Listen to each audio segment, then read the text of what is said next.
أعوذ بالله السميع العليم من الشيطان الرجيم.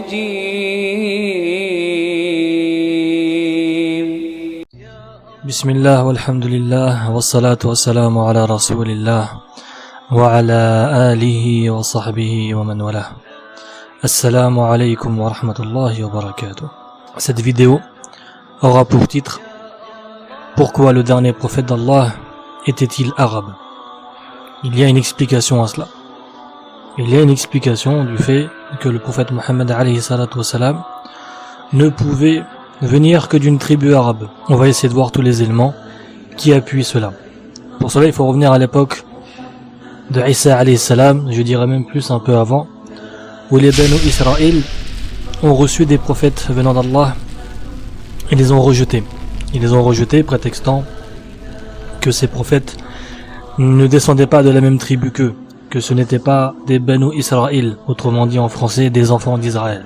Une transgression naturellement supplémentaire qui s'ajoute aux autres transgressions précédentes. Il faut savoir qu'Allah subhanahu wa ta'ala, malgré cela, a eu énormément de miséricorde vis-à-vis d'eux, puisqu'il a envoyé Isa alayhi salam. Isa alayhi salam, donc Jésus, était un prophète qui, contrairement aux prophètes précédents que les Banu Israël rejetaient, lui, Isa alayhi salam, était un Banu Israël. C'était un enfant d'Israël. Et rajouté à cela, Allah subhanahu wa ta'ala a fait naître Isa alayhi salam, donc Jésus, sans père. Il est né sans père. C'est donc un miracle. Que peuvent dire les Banu Israël face à cela, si ce n'est démontrer davantage leur hypocrisie? Certains d'entre eux sincères ont naturellement suivi Isa alayhi salam, et d'autres, un noyau dur des Banu Israël, ont continué à rejeter tout ce qui venait d'Allah, malgré que ce prophète venait des Banu Israël. C'était en quelque sorte la goutte qui a fait déborder le vase.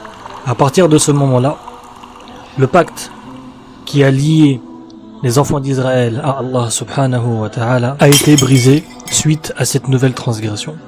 Maintenant, revenons à Ibrahim alayhi salam, à Abraham. Abraham a eu des enfants, dont deux qui ont été bénis, Ishaq et Ismaïl. Ishaq et Ismaïl ont été deux enfants qui ont reçu la bénédiction. Les enfants d'Israël, eux, descendent d'Ishaq. Sachant qu'il faut un prophète après Isa alayhi salam, donc il faut un dernier prophète après Jésus, il faut obligatoirement revenir aux alliances.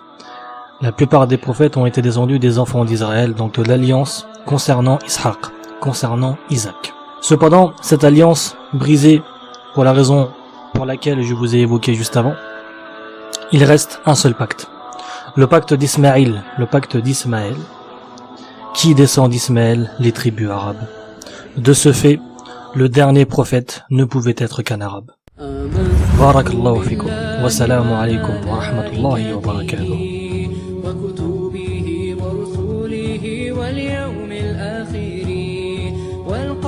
خيره وشره من الله والبعث بعد الموت لا إله